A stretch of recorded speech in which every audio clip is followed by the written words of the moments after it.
यह आंखों देखी बात है कि बहुत करके झूठी और बेसिर पैर की बातें आप ही आप फैल जाया करती है, तो भला जिस बात में सच्चाई नामात्र भी मिली हो उसको फैलते कितनी देर लगती है। चारों ओर यही चर्चा थी कि अमृत राय उस विधवा ब्राह्मणी के घर बहुत आया जाया करता है। सारे शहर के लोग कसम खाने पर उद्यत थे कि इन दोनों में कुछ सांठगांठ जरूर है। कुछ दिनों से पंडाइन और चौबाइन आदि ने भी पूर्णा के बनाव चुनाव पर नाक भान चढ़ाना छोड़ दिया था, क्योंकि उनके विचार में अब वह ऐसे बंधनों की भागी थी। जो लोग विद्वान थे और हिंदुस्तान के दूसरे देशों के हाल जानते थे, उनको इस बात की बड़ी चिंता थी कि कहीं यह दोनों नियोग न करे लें। हजारों आदमी इस घात में थे कि अगर कभी रात को अमृत राय पूर्णा की ओर जाते पकड़े जाएं, तो फिर लौटकर घर न जाने पावें। अगर कोई अभी तक अमृत राय की नीयत की सफाई पर विश्वास रखता था, तो वह प्रेमा थी। वह बेचारी विरहाग्नि में जलते जलते कांटा हो गई थी, मगर अभी तक उनकी मोहब्बत उसके दिल में वैसी ही बनी हुई थी। उसके दिल में कोई बैठा हुआ कह रहा था कि तेरा विवाह उनसे अवश्य होगा।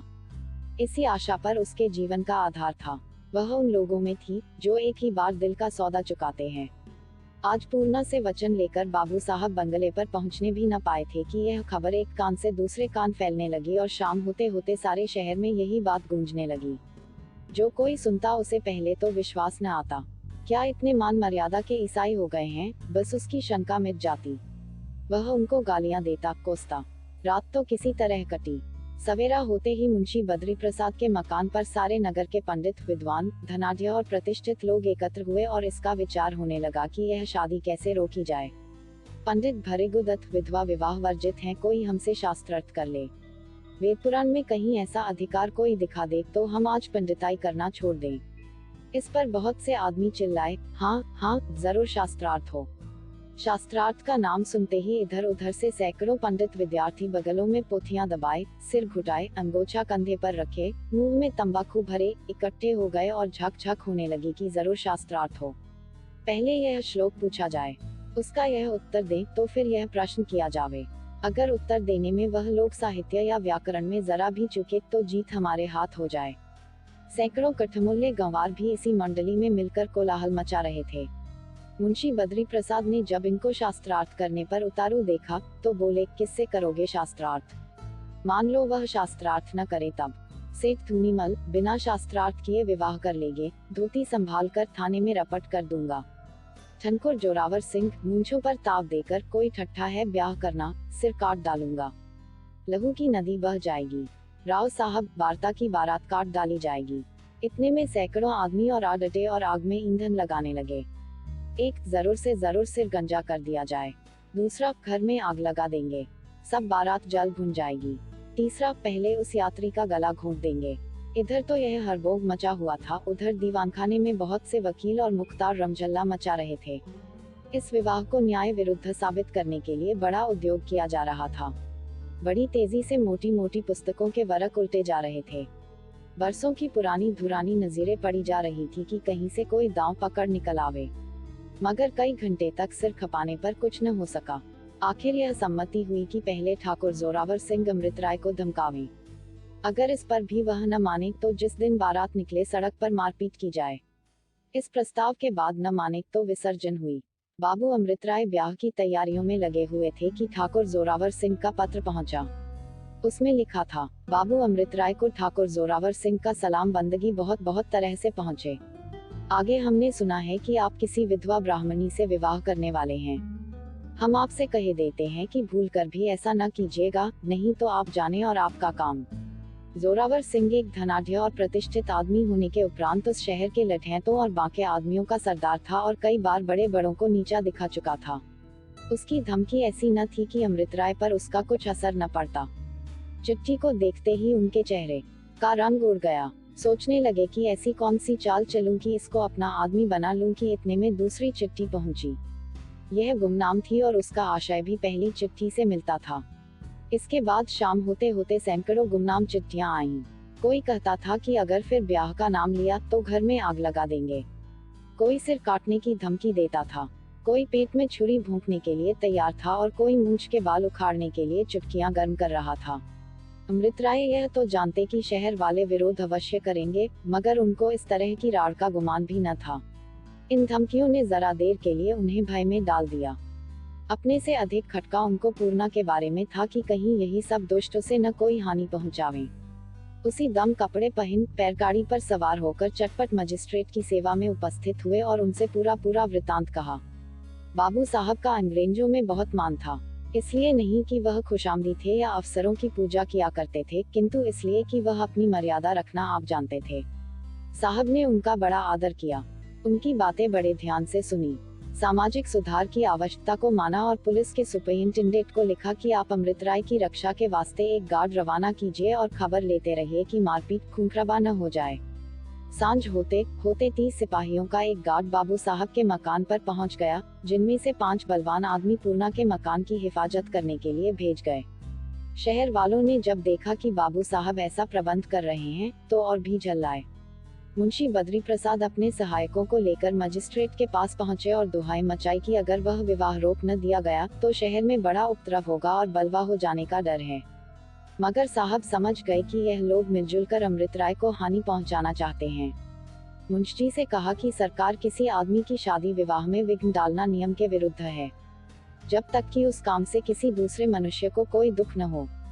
यह टका सा जवाब पाकर मुंशी जी बहुत लज्जित हुए। वहां से जल भूनकर मकान पर आए और अपने सहायकों के साथ बैठकर फैसला किया कि ज्यों ही बारात निकले उसी दम 50 आदमी उस पर टूट पड़े। पुलिस वालों की भी खबर लें और अमृतराय की भी हड्डी पसली तोड़कर धर दें।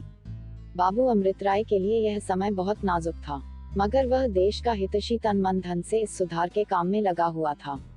विवाह का दिन आज से 1 सप्ताह पीछे नियत किया गया, क्योंकि ज्यादा विलंब करना उचित न था और यह 7 दिन बाबू साहब ने ऐसी हैरानी में काटे कि जिसका वर्णन नहीं किया जा सकता। प्रतिदिन वह 2 कांस्टेबलों के साथ पिस्तौलों की जोड़ी लगाए 2 बार पूर्णा के मकान पर आते। वह बेचारी मारे डर के मरी जाती थी। वह अपने को बार बार कोसती कि मैंने क्यों उनको आशा दिलाकर यह जोखिम मोल ली। अगर इन दुष्टों ने कहीं उन्हें कोई हानि पहुंचाई तो वह मेरी ही नादानी का फल होगा। यद्यपि उसकी रक्षा के लिए कई सिपाही नियत थे, मगर रात रात भर उसकी आंखों में नींद न आती। पत्ता भी खड़कता तो चौंककर उठ बैठती। जब बाबू साहब सवेरे आकर उसको ढाढ़स देते तो जाकर उसके जान में जान आती। अमृतराय ने चिट्ठियां तो इधर उधर भेज ही दी थी। विवाह के 3-4 दिन पहले से मेहमान आने लगे। कोई मुंबई से आता था, कोई मद्रास से, कोई पंजाब से और कोई बंगाल से। बनारस में सामाजिक सुधार के विरोधियों का बड़ा जोर था और सारे भारतवर्ष के रिफॉर्मरों के जी में लगी हुई थी कि चाहे जो हो, बनारस में सुधार के चमत्कार फैलाने का ऐसा अपूर्व समय हाथ से न जाने देना चाहिए। वह इतनी दूर दूर से इसलिए आते थे कि सब काशी की भूमि में रिफॉर्म की पताका अवश्य गाड़ दें। वह जानते थे कि अगर इस शहर में यह विवाह हो तो फिर इस सूबे के दूसरे शहरों के रिफॉर्मरों के लिए रास्ता खुल जाएगा। अमृतराय मेहमानों की आवभगत में लगे हुए थे और उनके उत्साही चेले साफ सुथरे कपड़े पहने स्टेशन पर जा जाकर मेहमानों को आदरपूर्वक लाते और उन्हें सजे हुए कमरों में ठहराते थे। विवाह के दिन तक यहाँ कोई 150 मेहमान जमा हो गए। अगर कोई मनुष्य सारे आर्यावर्त की सभ्यता, स्वतंत्रता, उदारता और देशभक्ति को एकत्रित देखना चाहता था, तो इस समय बाबू अमृतराय के मकान पर देख सकता था। बनारस के पुरानी लकीर पीटने वाले लोग इन तैयारियों और ऐसे प्रतिष्ठित मेहमानों को देख देख दांतों उंगली दबाते। मुंशी बद्री प्रसाद और उनके सहायकों ने कई बार धूमधाम से जिनसे किए। हर बार यही बात तय हुई कि चाहे जो हो, मारपीट जरूर की जाए। विवाह का पहले शाम को बाबू अमृतराय अपने साथियों को लेकर पूर्णा के मकान पर पहुंचे और वहां उनको बारातियों के आदर सम्मान का प्रबंध करने के लिए ठहरा दिया। इसके बाद पूर्णा के पास गए। इनको देखते ही उसकी आंखों में आंसू भर आए। अमृत गले से लगाकर, प्यारी पूर्णा, डरो मत। ईश्वर चाहेगा तो बैरी हमारा बाल भी बांका न कर सकेंगे। कल जो बारात यहाँ आएगी, वैसी आज तक इस शहर में किसी के दरवाजे पर न आई होगी। पूर्णा, मगर मैं क्या करूँ? मुझे मालूम होता है कि कल जरूर मारपीट होगी। चारों ओर से यह खबर सुन सुन मेरा जी आधा हो रहा है। इस वक्त भी मुंशी जी के यहाँ लोग जमा हैं। अमृत प्यारी, तुम इन बातों को जरा भी ध्यान में न लाओ। मुंशी जी के यहाँ तो ऐसे जलसे महीनों से हो रहे हैं और सदा हुआ करेंगे। इसका क्या डर? दिल को मजबूत रखो। बस यह रात और बीच है। कल प्यारी पूर्णा मेरे घर पर होगी। आह, वह मेरे लिए कैसे आनंद का समय होगा। पूर्णा यह सुनकर अपना डर भूल गई।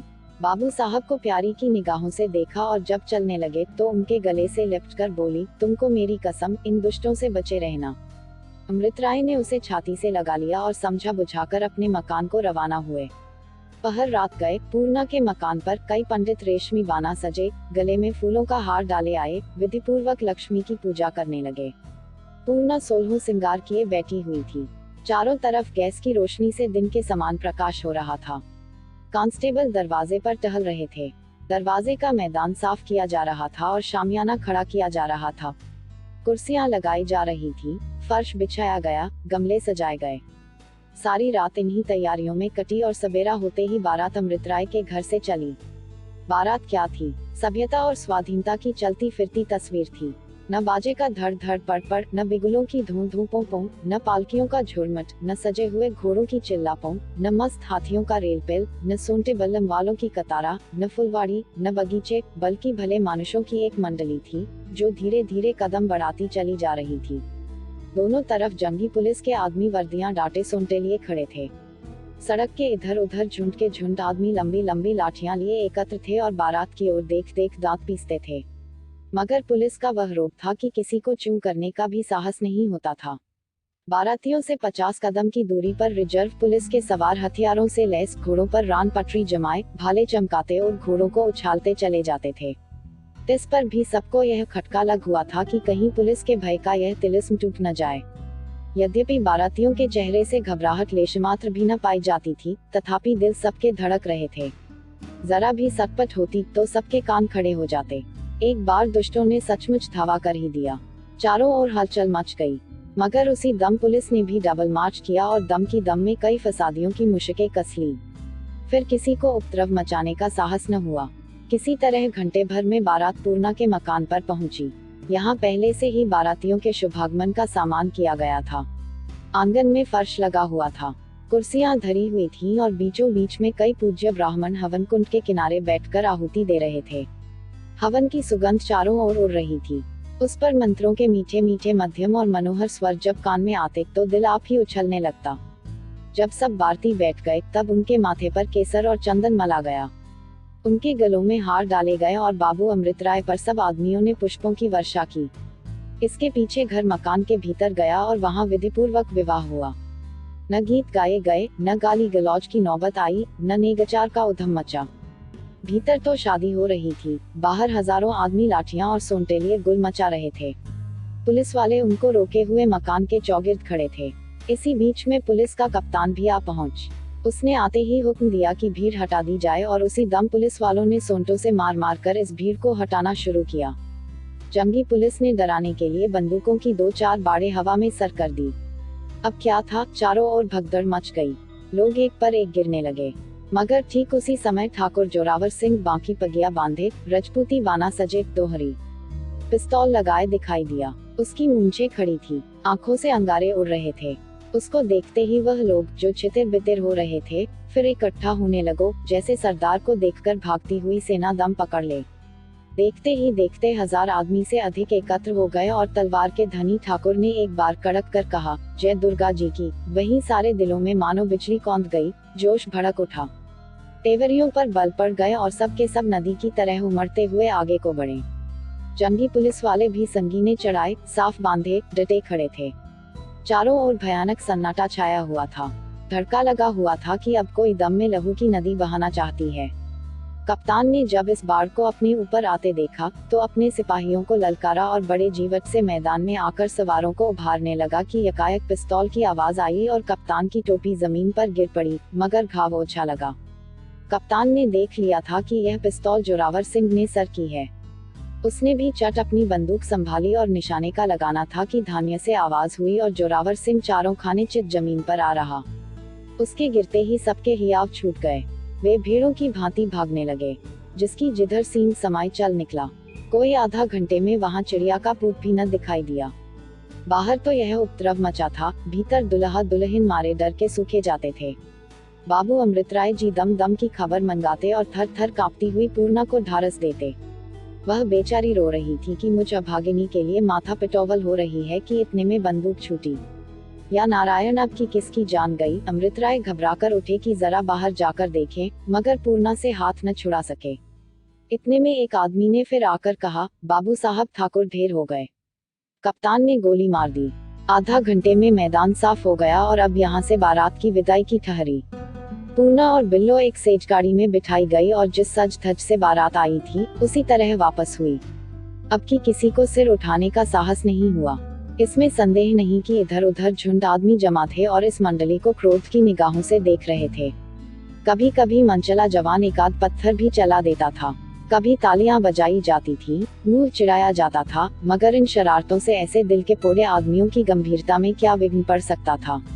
कोई आधा घंटे में बारात ठिकाने पर पहुंची, दुल्हन उतारी गई और बारातियों की जान में जान आई। अमृतराय की खुशी का क्या पूछना, वह दौड़ दौड़ सबसे हाथ मिलाते फिरते थे, बातें खिली जाती थी। जो ही दुल्हन उस कमरे में पहुंची जो स्वयं आप ही दुल्हन की तरह सजा हुआ था, तो अमृतराय ने आकर कहा, प्यारी, लो हम कुशल से पहुंच गए। तुम तो रो रही हो। यह कहते हुए उन्होंने रुमाल से उसके आंसू पोंछे और उसे गले से लगाया।